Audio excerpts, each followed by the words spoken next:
പ്രിയ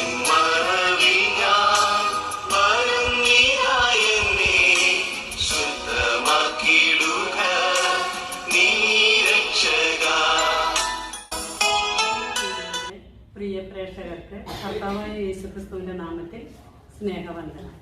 മഹനീയ മീഡിയയുടെ കുരിശിന്റെ നിഴലിൽ എന്ന അനുഭവസാക്ഷ്യ പരമ്പരയിലേക്ക് എല്ലാവർക്കും സ്വാഗതം. ഇന്ന് നമ്മളോട് അനുഭവസാക്ഷ്യം പങ്കുവെക്കുന്നത് പരേതനായ കിടങ്ങന ജോർജിന്റെ ഭാര്യ സൂസി സഹോദരിയാണ്. തൻ്റെ ജീവിതത്തിൽ കർത്താവായ യേശുക്രിസ്തുവിനെ കണ്ടുമുട്ടിയതും ക്രിസ്തുവിലെ തൻ്റെ അനുഭവങ്ങളെയും തുടർന്ന് നമ്മളോട് പങ്കുവെക്കുന്നതാണ്. ഈ പരിപാടിയിലേക്ക് പ്രിയപ്പെട്ട സഹോദരിക്ക് സ്തോത്രം. ഞാൻ എൻ്റെ അനുഭവസാക്ഷി പങ്കുവയ്ക്കാനായിട്ടാണ് ഇന്ന് കടന്നു വന്നിരിക്കുന്നത്. ദൈവത്തിന് മഹത്വം. എൻ്റെ ജീവിതത്തിൽ ദൈവം തന്ന അത്ഭുതങ്ങളെ ഓർത്ത് ഞാൻ ദൈവത്തെ സ്തുതിക്കുന്നു, സ്തോത്രം ചെയ്യുന്നു. ഞാൻ ക്രിസ്തീയ കുടുംബത്തിൽ ജനിച്ചു വളർന്നു. ഞങ്ങളുടെ കുടുംബത്തിൽ ഞങ്ങൾ 5 മക്കളാണ്. 4 പെണ്ണും 1 ആണുമായിരുന്നു. ഞങ്ങൾ ഒരുമിച്ച് ഞങ്ങളുടെ കുടുംബത്തിലായിരുന്നു. അങ്ങനെ ഇരിക്കുമ്പോഴാണ് ഞങ്ങൾ ദൈവത്തെ കണ്ടുമുട്ടാനായിട്ട് ഒരുങ്ങിയത്. അതിന് മുന്നേ എൻ്റെ അപ്പൻ മരിക്കുകയും ഞങ്ങൾക്ക് ആരുമില്ലാതെ ആവുകയൊക്കെ ആയിരുന്നു. അങ്ങനെയുള്ള സമയത്ത് ഞങ്ങൾ ഈ 4 പെൺകുട്ടികൾ എന്ത് ചെയ്യുമെന്ന് ഭാരപ്പെട്ടുകൊണ്ട് വിദ്യാഭ്യാസം ഞങ്ങൾക്ക് കുറവാണ്. ഞങ്ങൾ ഓരോ ജോലിക്കായി കടന്നുപോയി. അങ്ങനെ എൻ്റെ വിവാഹം കഴിയുകയും ചെയ്തു. അവിടുന്ന് അങ്ങോട്ട് എനിക്ക് വളരെയധികം ദുരിതമായിരുന്നു. എൻ്റെ ഭർത്താവ് ഭയങ്കര മദ്യപാനിയായിരുന്നു. എൻ്റെ ഭർത്താവിൻ്റെ ജീവിതത്തിലെ ചുമട്ടുതൊഴിലാളിയായിരുന്നു എൻ്റെ ഭർത്താവ്. ഭർത്താവിനെ ജീവിതത്തിൽ എപ്പോഴും മദ്യത്തിൻ്റെ അടിമയായി വളരെയധികം ഉപദ്രവങ്ങളും ദേഹോപദ്രവങ്ങളും ഒക്കെ എന്നെ ചെയ്തുകൊണ്ടിരുന്നു. അങ്ങനെ വർഷങ്ങൾ ഇങ്ങനെ കഴിഞ്ഞുകൊണ്ടിരിക്കുന്നു. എനിക്ക് 2 മക്കളുണ്ടായി. അങ്ങനെ ജീവിച്ചുകൊണ്ടിരിക്കുമ്പോൾ ഭർത്താവിന് മദ്യപാനത്തിൽ നിന്ന് വിടുതൽ നൽകാൻ വേണ്ടിയിട്ട് ഞാൻ കുറേ പള്ളികളിലേക്കൊക്കെ പോയി കുറേ ദൈവത്തെ വിളിക്കുകയും പുണ്യാളന്മാരെ ഇട്ട് ചെന്ന് പ്രാർത്ഥിക്കുകയൊക്കെ ചെയ്തു. അങ്ങനെ ഇരുത്തോണ്ടിരിക്കുമ്പോൾ എല്ലാ സ്ഥലത്തേക്കും വിളിച്ച് എൻ്റെ ഭർത്താവ് വരും, കൂടെ പോരും ചെയ്യും. പക്ഷെ വരുമ്പോൾ വല്ല മദ്യഷാപ്പ് വേണ്ട അവിടെ കയറി മദ്യപാനം കഴിക്കുകയും ചെയ്യും. അങ്ങനെയാണ് പതിവ്. അങ്ങനെ പോയി എല്ലാ സ്ഥലത്തേക്കും വിളിച്ചാൽ വരും, അവിടുന്ന് പ്രാർത്ഥനയിൽ പങ്കുകൊണ്ടൊക്കെ ചെയ്യും. പക്ഷേ വരും സമയത്ത് മൂല എവിടെയെങ്കിലും കണ്ടതിന് നിർത്തി റോട്ടിൽ നിർത്തി പൊട്ട് മദ്യപാനം കഴിക്കുകയും ചെയ്യും. അങ്ങനെ വളരെയധികം ശല്യമായിരുന്നു എൻ്റെ ഭർത്താവിനെ കൊണ്ട്. എൻ്റെ ജീവിതത്തിൽ ഭക്ഷണത്തിൻ്റെ എല്ലാ സാധനങ്ങളും കൊണ്ടുവരും. ഭക്ഷണം കഴിക്കണ നേരത്ത് കുടുംബത്ത് ഭയങ്കര ഉപദ്രവമായിരിക്കും. ഭക്ഷണ സാധനങ്ങളെല്ലാം വീട്ടിലേക്ക് പോകുകയായിരുന്നു. അങ്ങനെ ഞാൻ എന്ത് ചെയ്യണമെന്ന് ഭാരപ്പെട്ടുകൊണ്ട് എന്നും പുണ്യാളൻ്റെ ജീവിതത്തിൽ പോയിട്ട് പ്രാർത്ഥിക്കും. അതിലൊന്നും എനിക്കൊരു വിടുതൽ കിട്ടിയില്ല. അങ്ങനെ ഇരിക്കുമ്പോഴാണ് ഞങ്ങളുടെ അവിടേക്ക് 2 സഹോദരിമാർ സുവിശേഷം പറയാനായിട്ട് കടന്നു വന്നു. അപ്പോൾ അവിടേക്ക് അങ്ങനെ സുവിശേഷം പറയാനായിട്ട് ആരെയും ആ ഭാഗത്തേക്ക് കയറ്റാറില്ല.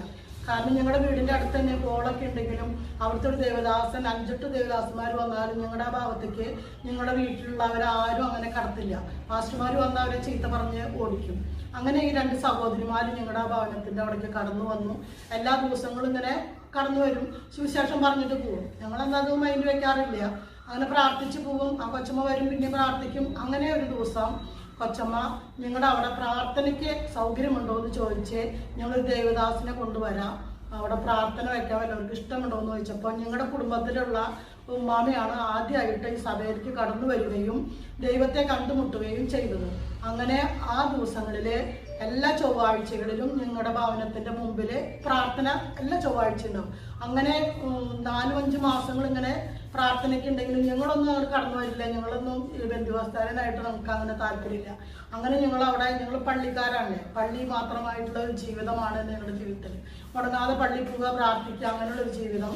പിന്നെ വീട്ടിൽ പാട്ടുപാടും പ്രാർത്ഥിക്കും. നമസ്കാരം ചെല്ലാൻ എൻ്റെ അപ്പച്ചൻ ഞങ്ങളെ ചെറുപ്പം മുതൽ സമ്മതിച്ചിട്ടില്ല. സങ്കീർത്തനം വായിക്കും, അത് മാത്രമേ ഞങ്ങൾക്ക് അറിയുള്ളൂ, വേറെ ഒന്നും അറിയൂല. അത് ഞങ്ങൾ തുടർന്നുകൊണ്ടിരിക്കും. അപ്പോൾ ദേവദാസൻ ഞങ്ങളുടെ വീട്ടിൽ പ്രസംഗിക്കണു പോണു, ഞങ്ങൾ അകത്തിരിക്കും, പുറത്തേക്ക് കടന്നിരിക്കില്ല.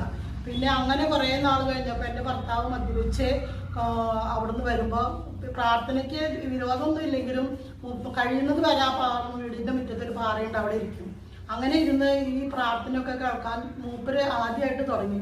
അങ്ങനെ പ്രാർത്ഥന എല്ലാം കേട്ടുകൊണ്ടിരുന്നപ്പോൾ ഒരു ദിവസം ചൊവ്വാഴ്ച പ്രാർത്ഥന നടക്കുമ്പോൾ എൻ്റെ ഭർത്താവ് കടന്നു വരികയായിരുന്നു. അങ്ങനെ എൻ്റെ ഭർത്താവിൻ്റെ അച്ചാച്ചൻ്റെ വീടിൻ്റെ മാർത്ത് തിണ്ടിൻ്റെ മുകളിൽ ഇരുന്ന് ഈ പ്രാർത്ഥന കേൾക്കാനിടയായി. അങ്ങനെ 2-3 ചൊവ്വാഴ്ചകളിൽ ഇങ്ങനെ പ്രാർത്ഥന കേട്ടുകൊണ്ടിരുന്നു. അപ്പോഴും മദ്യപിച്ച് എൻ്റെ ഭർത്താവിന് ഒരു ദിവസം 12 പെട്ടി സിസർ വേണം. അത് മേടിച്ചു കൊടുക്കുന്നില്ലെങ്കിൽ അത് തീരുമ്പോൾ മേടിച്ചു കൊടുത്തേ. ഏതെങ്കിലും കുട്ടികൾ മേടിച്ചു കൊടുത്തില്ലെങ്കിൽ അപ്പം എനിക്ക് ഉപദ്രവമാവുക. അപ്പം ആരുടെയും പറഞ്ഞയച്ചിട്ട് ഞാൻ സിസ്റ്ററും മേടിച്ചു കൊടുത്തേക്കും. അങ്ങനെയാണ് ഞങ്ങളുടെ കുടുംബത്തിൽ. നല്ല മാതിരി മദ്യപിച്ചിട്ട് കടന്നു വരും, വീട്ടിലുള്ള സാധനങ്ങളൊക്കെ എറിയും, വീട്ടിലെന്നെ തല്ലും ഒക്കെ ചെയ്യും. കുട്ടികളെ ഒന്നും ഉപദ്രവിക്കില്ല, എന്നെ മാത്രം ഉപദ്രവിക്കും. അങ്ങനെ എൻ്റെ ജീവിതം ഇങ്ങനെ മുന്നോട്ട് കടന്നു പോയിക്കൊണ്ടിരിക്കുമ്പോൾ എനിക്ക് ദൈവത്തെ വിളിക്കണമെന്നൊന്നുമില്ല. യേശുക്രിസ്തുവിനെ പറ്റിയിട്ട് സംസാരിക്കണമെങ്കിൽ അങ്ങനെ കേൾക്കാനൊരു താല്പര്യം പോലും എൻ്റെ ജീവിതത്തിൽ ഉണ്ടായിട്ടില്ല. അങ്ങനെ ഒരിക്കലും ഇരിക്കുമ്പോഴാണ് എൻ്റെ ഭർത്താവ് ഈ പ്രാർത്ഥന കേട്ട് അങ്ങനെ ചതിലും വീടിൻ്റെ മാറ്റിരിക്കുമ്പോൾ നല്ല മാതിരി മദ്യപിച്ചിട്ട് ഭയങ്കരമായിട്ട് മദ്യപിച്ചിട്ടുണ്ട്. ഇരിക്കാനും പറ്റില്ല, നിൽക്കാനും പറ്റില്ല, ആ നിലയിൽ ആടിയിട്ടാണ് വന്നിരുന്നത്. പിന്നെ അവിടുന്ന് കുറേ നേരം കഴിഞ്ഞപ്പോൾ ഒരു പ്രാർത്ഥൻ്റെ സൗണ്ട് കേട്ടപ്പോൾ ഞങ്ങൾ ഗ്രില്ല് തുറന്ന് പുറത്തേക്ക് വന്ന് നോക്കിയപ്പോൾ പാസ്റ്ററുടെ മുമ്പിൽ എൻ്റെ ഭർത്താവ് മുട്ടുമടക്കി കൈ കൂപ്പി നിൽക്കുന്ന ഒരു ഭാഗമാണ് ഞാൻ കണ്ടത്. അപ്പം എൻ്റെ മനസ്സിൽ ചിറി വന്നു, ഇത് കണ്ണുപിടിച്ചിട്ട് നിൽക്കണതാവും എന്ന് പറഞ്ഞു. അങ്ങനെ പ്രാർത്ഥിച്ച് ദേവദാസൻ ശക്തമായി പ്രാർത്ഥിച്ചു. ആ പ്രാർത്ഥിച്ച് കഴിഞ്ഞപ്പോൾ ഓടി വന്നിട്ട് എന്നോട് പറഞ്ഞു, എൻ്റെ നെഞ്ച് വേദന എടുക്കണ്ട, ഈ സിസ്റ്ററിൻ്റെ പെട്ടി എടുത്തിട്ട് നീ എടുക്ക് വേഗം നെഞ്ച് വേദന എടുക്കണ്ടെന്ന് പറഞ്ഞു. അങ്ങനെ സിസ്റ്ററിൻ്റെ പെട്ടി എടുത്ത് കയ്യിൽ കൊടുത്തു. അതെല്ലാം ഓടിച്ച് ആ ഇടവഴിയിലേക്ക് കളയാനിടയായി. എന്നിട്ട് എൻ്റെ അടുത്ത് അപ്പം തന്നെ എനിക്ക് ആശ്വാസമായി എന്നോട് പറയാനിടയായി. അപ്പോഴും ഞാൻ ചിരിച്ചു. എന്താണെന്ന് വെച്ചാൽ ഇത് മദ്യപിച്ചിട്ട് പറയണതല്ലേ എന്ന് ഞാനും കരുതി. അന്ന് മുതൽ എൻ്റെ ഭർത്താവ് മദ്യത്തിൻ്റെ അടിമത്തിൽ നിന്ന് വിടുവിക്കുകയും ചെയ്തു. പിറ്റത്തെ ആഴ്ച തൊട്ട് ആരാധനയ്ക്ക് കടന്നു വരികയും ചെയ്തു. എങ്കിലും ഇതൊക്കെ ചെയ്യുമ്പോഴും ഞാൻ കടന്നു വന്നിട്ടില്ല. എൻ്റെ ഭർത്താവ് പെരുന്നാൾ പൂരതൊക്കെ ഉണ്ടാകുമ്പോൾ ഞങ്ങളുടെ അടുപ്പട്ടിപ്പട്ട പെരുന്നാളൊക്കെ കാണുമ്പോൾ ആ വീട്ടിലേക്കുള്ള സാധനങ്ങളൊക്കെ മേടിച്ച് തിരിച്ചു വരുമ്പോൾ വരെ കാനയിലൊക്കെ കിടക്കാറ് പതിവ്. അപ്പം അങ്ങനെയുള്ള സന്ദർഭത്തിൽ ഞാനിതൊന്നും വിശ്വസിച്ചില്ല. ഇയാളെ എങ്ങനെ മദ്യത്തിൽ നിന്ന് അടുപ്പത്തിൽ നിന്ന് വിടും? കുറേ സ്ഥലങ്ങളിലേക്ക് കൊണ്ടുപോയിട്ട് ഒന്നും മദ്യപാനം മാറിയിട്ടില്ല. ഇങ്ങനെ ഇത് വെറുതെ പോണതാവും, നാണം കിടാൻ പോകണ്ടാട്ടാ, ആൾക്കാരൊക്കെ പരിഹസിക്കും, ഞങ്ങൾ വെറുതെ കൂടെ പോകണ്ടെന്ന് പറഞ്ഞ് ഞാൻ അവിടെ പിടിച്ചിരുത്താൻ നോക്കിയാൽ പറഞ്ഞു, നീ എന്ത് പറഞ്ഞാലും ദൈവം എന്നോട് സംസാരിച്ചിട്ടുണ്ട്, ഞാൻ പോകുമെന്ന് പറഞ്ഞ് അങ്ങനെ ഇവിടെ പാസ്റ്ററുടെ ഈ സഭയിലേക്ക് കടന്നു വരാൻ ഇടയായി. അങ്ങനെ കുറേ 4-5 മാസം തനിയെ. അപ്പോൾ എൻ്റെ അമ്മയും കൂടെ പ്രാർത്ഥനയ്ക്ക് കടന്നു വന്നു. ഇവിടേക്ക് കടന്നു വന്ന് എൻ്റെ അമ്മയുടെ സ്നാനം ആദ്യം കഴിഞ്ഞു. പിന്നെ എൻ്റെ ഭർത്താവ് എല്ലാ ആഴ്ചയും യോത്തിനും എന്നെ വിളിക്കും. ഞാനില്ല കേട്ടോ ബന്ധുവസ്ഥാനം അവിടേക്ക് പ്രാർത്ഥനയ്ക്ക് ഞാൻ വരില്ല, നമ്മൾ പൊക്കോ, ഞാൻ വരില്ല എന്ന് പറഞ്ഞു. അങ്ങനെ എല്ലാ ദിവസവും പ്രാർത്ഥന ഒരു 6 മണിയാവുമ്പോൾ മാപ്പിള 7 മണി 8 മണി ആകുമ്പോഴാണ് കടന്നു വരിക. അങ്ങനെ ആ സമയത്ത് ദേവദാസനും ഭാര്യ ഒരു ചെറിയ കുട്ടി അവർക്കുണ്ട്, 3 വയസ്സ് പ്രായമുള്ളൂ. ആ സമയത്ത് ഞങ്ങളുടെ വീട്ടിലേക്ക് രാത്രി ഏത് സമയം മഴയായാലും എന്തായാലും എൻ്റെ ഭർത്താവിനെ കാണാനും കർത്താവിനെ കുറിച്ച് പറയുവാനും സംസാരിക്കാനുമായിട്ട് അവിടെ വരണ നേരം നോക്കി അവരവിടെ കടന്നു വരും. അങ്ങനെ സംസാരിച്ച് മൂപ്പർക്ക് ഉള്ളത്തിലെ സ്നാനത്തെ കുറിച്ച് മൂപ്പർക്ക് പറയാൻ മൂപ്പര് മനസ്സിൽ വരുന്നുണ്ട്, എങ്കിലും മൂപ്പര് പുറത്തേക്ക് പറഞ്ഞിട്ടില്ല. അങ്ങനെ ഇരിക്കുന്ന സമയത്ത് എൻ്റെ അടുത്ത് പറഞ്ഞു, എനിക്ക് സ്നാനപ്പെടാനൊക്കെ ആഗ്രഹമുണ്ട്, പക്ഷെ ഒരു പേടിയുണ്ട്. ഞാൻ കുന്നംകുളത്ത് ഇങ്ങനെ മദ്യപിച്ച് നടന്നതല്ലേ, പോലീസുകാരനെ വരെ തല്ലിയിട്ടുണ്ട്. അപ്പോൾ അവിടെ വരെ പോലീസുകാരന് ഒന്നിനൊരു ഭയമില്ലാത്ത ആളാ, ആരേനും എന്ത് ചോദിച്ചാലും കയറി ആദ്യം അടിക്കും, അങ്ങനത്തെ ഒരു മനുഷ്യനായിരുന്നു. ആ സമയത്ത് ഇതിൽ നിന്നെല്ലാം വായ്പ ദൈവമേ എങ്ങനെ ഇത് വിട്ടുമാറും. അപ്പം 1 മാസം 3 മാസമൊക്കെ നന്നായി ജീവിച്ചു. ഇനി കുറച്ച് കാലം കൂടി കഴിഞ്ഞാൽ പിന്നെ മദ്യപാനത്തിൻ്റെ അടിമയാകുമെന്ന് ഞാൻ മനസ്സിൽ വിചാരിച്ചു. അങ്ങനെ ദേവദാസ് എല്ലാ ദിവസങ്ങളിലും ഇങ്ങനെ ദിവസം രാത്രികളിൽ ഞങ്ങളുടെ വീട്ടിലേക്ക് കടന്നു വരികയും കുഞ്ഞിനായിട്ട് വരികയും, കുഞ്ഞുറങ്ങിയാലോ നടന്ന് വന്ന്, ഒരു സൈക്കിളും ഇല്ല, അന്ന് വണ്ടികളൊന്നുമില്ല സമയത്ത് ഈ കുഞ്ഞിനായിട്ട് രാത്രി സമയങ്ങളൊക്കെ ഞങ്ങളുടെ വീട്ടിൽ വന്ന് ദൈവത്തിന് ഞങ്ങളോട് പറഞ്ഞു തരുമൊക്കെ ചെയ്യും. അങ്ങനെ ഭർത്താവിന് ദൈവത്തിൽ കൂടുതലായിട്ട് വിശ്വാസം വന്നു. അങ്ങനെ ഒരു ദിവസം ഞായറാഴ്ച പോരുമ്പോൾ എന്നോട് പറഞ്ഞു, നീ പോരുന്നില്ലേ സൂസിയെന്ന് ചോദിച്ചു. അപ്പം ഞാൻ ഇല്ല എന്ന് പറഞ്ഞു. അപ്പോൾ നീ പോരില്ല, നല്ലൊരു ദിവസം ദൈവം പിടിക്കൂട്ടാന്ന് പറഞ്ഞു. അപ്പം ഞാൻ പറഞ്ഞു, ഞാൻ ഇന്നെ പിടിക്കട്ടെ എന്ന് പറഞ്ഞു. അങ്ങനെ പറഞ്ഞിട്ട് ഇവിടെ വന്നിട്ട് പറഞ്ഞു, സ്നാനത്തിന് തീരുമാനം എടുക്കുമ്പോൾ വന്നിട്ട് പിന്നെ വരണം. ഞാൻ പറഞ്ഞു, സ്നാനപ്പെടണ്ട കേട്ടോ, വെറുതെ സ്നാനപ്പെടാൻ പോണ്ട, അത് നമുക്ക് ചേർന്നതല്ല, നമ്മളൊന്നും ഇങ്ങനെ അവിടെ പോയിട്ട് വെള്ളത്തിൽ മുങ്ങാനൊന്നും പാടില്ല, അതൊന്നും നമുക്ക് ചേർന്നതല്ല, നീ വേണമെങ്കിൽ വന്നാൽ മതി, ഞാൻ പോവാണെന്ന് പറഞ്ഞു. പിന്നത്തെ ഞായറാഴ്ച അന്ന് രാത്രി തൊട്ടിട്ട് അറിയാവുന്ന തരത്തില് പാട്ടൊന്നും അറിയില്ല, വായിക്കാനൊന്നും അറിയില്ല, എങ്കിലും തപ്പി പിടിച്ച് വചനം വായിക്കാനും തുടങ്ങി. പാട്ട് എനിക്ക് പാടാൻ അറിയണ കാരണം പാടാൻ പറയും, അപ്പോൾ പാടും, പ്രാർത്ഥന അങ്ങനെ തുടങ്ങി. പിറ്റത്തെ ഞായറാഴ്ച പോയപ്പോൾ ചോദിച്ചു, സൂസി പോയിട്ടില്ലേ ചോദിച്ചു. അപ്പോൾ ഞാൻ ഇല്ലാട്ടാന്ന് പറഞ്ഞു. അപ്പോൾ എൻ്റെ മനസ്സിൽ പോകുമ്പോൾ എൻ്റെ മനസ്സിൽ ഭർത്താവ് പോയിട്ട് ഞാനിങ്ങനെ ഇരിക്കുക. എൻ്റെ ഇപ്പൊ എനിക്ക് എത്ര സന്തോഷമുണ്ട് എൻ്റെ ജീവിതത്തിൽ. മദ്യപിക്കണമില്ല, എൻ്റെ വീട്ടിൽ നേരത്തിന് വരുന്നുണ്ട്, ഞങ്ങൾ ഒരുമിച്ച് ഭക്ഷണം കഴിക്കുന്നുണ്ട്, പ്രാർത്ഥിക്കുന്നുണ്ട്. ഇത്ര സന്തോഷമുണ്ട് എൻ്റെ ജീവിതത്തിൽ. പിന്നെ ആഴ്ചയിൽ പാസ്റ്റ് കടന്നു വന്നപ്പോൾ പിന്നെ ദൈവത്തിൻ്റെ വചനങ്ങളൊക്കെ നിന്നോട് സംസാരിച്ചു. അങ്ങനെ സംസാരിച്ചു വചനമൊക്കെ കേട്ടപ്പോൾ എനിക്ക് കൂട്ടാനുള്ള ആൾക്കാരാവും. അങ്ങനെയുള്ള ഒരു ബോധമാണ് അവിടെയുള്ള ആൾക്കാർ പറഞ്ഞ ഒരു ബോധത്തിലാണ് ഞാൻ എൻ്റെ മനസ്സിൽ വിചാരിച്ചു. ഞായറാഴ്ച യോഗത്തിന് പോകാനായിട്ട് 7:30-8 മണിയോട് കൂടിയിട്ട് എൻ്റെ ഭർത്താവ് ഒരുങ്ങിയപ്പോൾ എന്നോട് ചോദിച്ച് പോരുന്നുണ്ടോ. അപ്പോൾ ഞാൻ പറഞ്ഞു ഏതായാലും പോരാ എന്നിട്ട് ആദ്യമായിട്ട് ഞാൻ ഈ സഭയിലേക്ക് കടന്നു വരാൻ ഇടയായി. അന്ന് ശക്തമായി ദൈവത്തിൻ്റെ ആത്മാവ് എന്നോട് സംസാരിച്ചു. ഞാൻ ലോകമോഹങ്ങളിൽ പെട്ടുകിടക്കുകയായിരുന്നു. കാരണം എന്താണെന്ന് വെച്ചാൽ എനിക്ക് സിനിമ എന്ന് പറഞ്ഞ ഭയങ്കര ഭ്രമമുള്ള ഒരാളായിരുന്നു ഞാൻ. അങ്ങനെ സിനിമയ്ക്ക് ഞാൻ എവിടെയൊക്കെ സിനിമ മാറുണ്ട് അവിടെയൊക്കെ ഞാൻ എൻ്റെ 2 കുട്ടികളെയും കൈ പിടിച്ച് ഞാൻ പോകും. അത്രയും എനിക്ക് സമാധാനം അതിലാണ് ഞാൻ കണ്ടെത്തിയിരുന്നത്.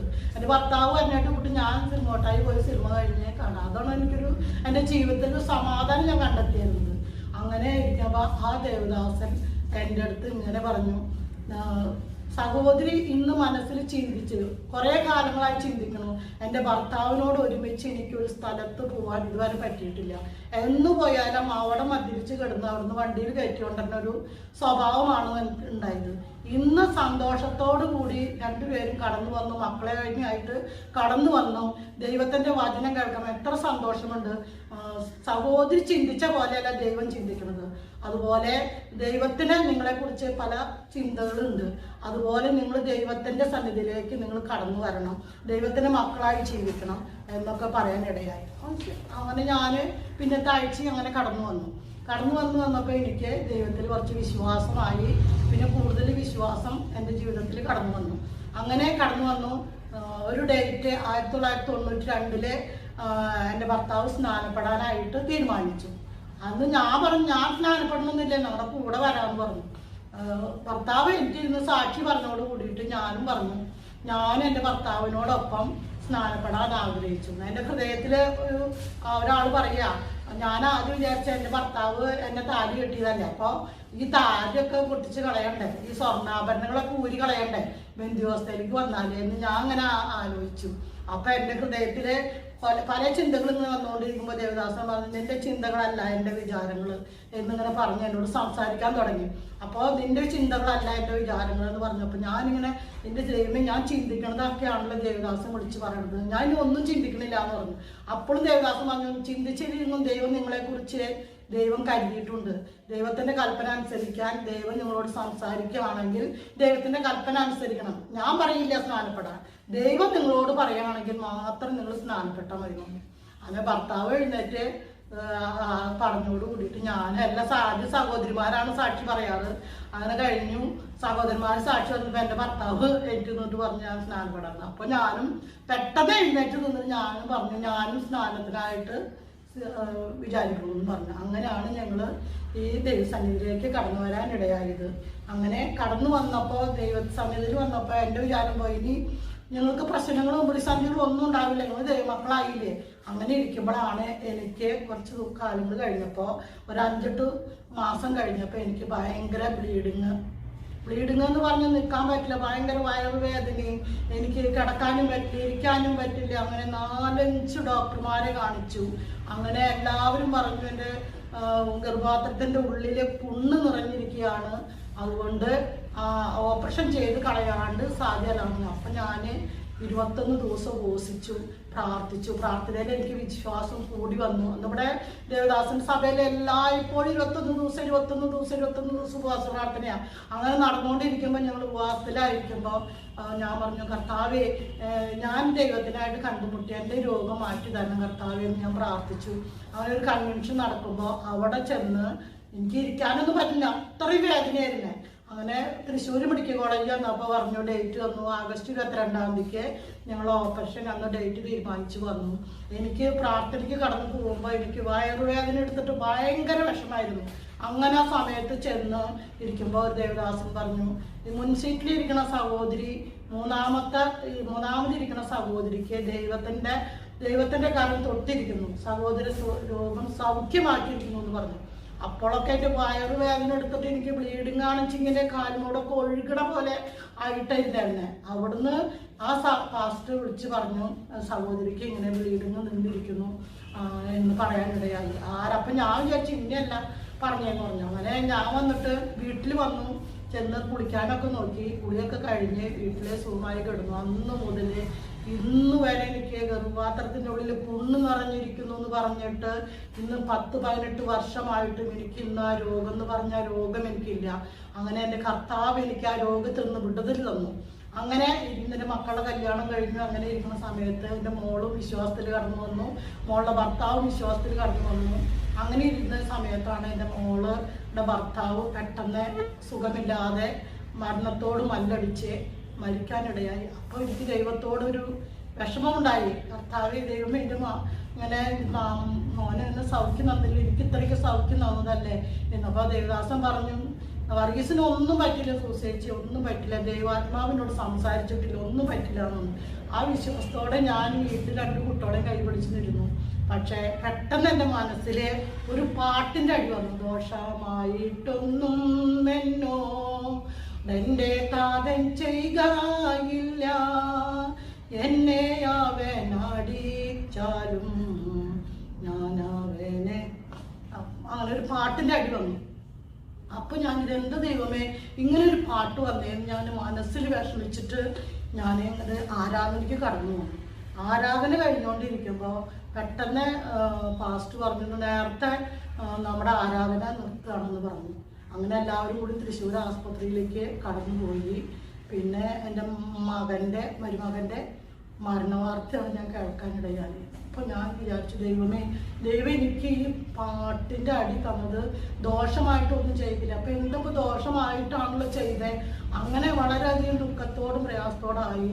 അങ്ങനെ എൻ്റെ മോളുടെ ഭർത്താവ് മരിക്കാനിടയായി. എങ്കിലും ഇന്ന് അവിടുന്ന് 8 ദിവസം കഴിഞ്ഞപ്പോൾ എൻ്റെ ഭർത്താവ് മരിക്കാനിടയായി. എന്തെങ്കിലും വന്നാലും ആദ്യകാലത്താണെങ്കിൽ ഞങ്ങളുടെ കുടുംബത്തിൽ നിന്ന് എല്ലാവരും ആത്മഹത്യ ചെയ്തു പോയിരുന്നു. അതിൽ നിന്ന് എൻ്റെ ദൈവത്തെ കണ്ടുമുട്ടിയ കാരണം എൻ്റെ ദൈവം ഇന്നും ഞങ്ങളെ നിലനിർത്തി കൊണ്ടുപോകുന്നു.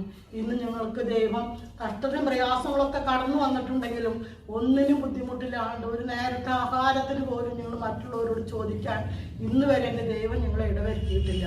ആ ദൈവത്തിന് ഞാൻ നന്ദിയോടെ സ്തോത്രം ചെയ്യുന്നു, സ്തുതിക്കുന്നു. ആ ദൈവം ചെയ്ത ഉപകാരങ്ങൾ ഓർത്ത് ഞാൻ എത്രമാത്രം ദൈവത്തെ സ്തുതിച്ചാലും മതിയാവില്ല. ഇന്നും ഞങ്ങളെ ദൈവം ഒന്നിനും ഒരു ബുദ്ധിമുട്ടും കൂടാതെ ഇതുവരെയും എൻ്റെ ഭർത്താവ് മരിച്ചു, എൻ്റെ മരുമകൻ മരിച്ചു, എല്ലാതും വന്നെങ്കിലും ഈ 2 കുട്ടികളെ നോക്കാനും ഒന്നിനും ആരുടെ മുമ്പിലും കൈനീട്ടാണ്ട് സ്വർഗത്തിലെ ദൈവം ഞങ്ങൾക്ക് ആവശ്യമായത് അന്നന്ന് ഞങ്ങൾക്ക് നൽകി തന്നു. ഇതുവരെ ഈ നിമിഷം വരെയും എൻ്റെ ദൈവം നൽകി തന്നു.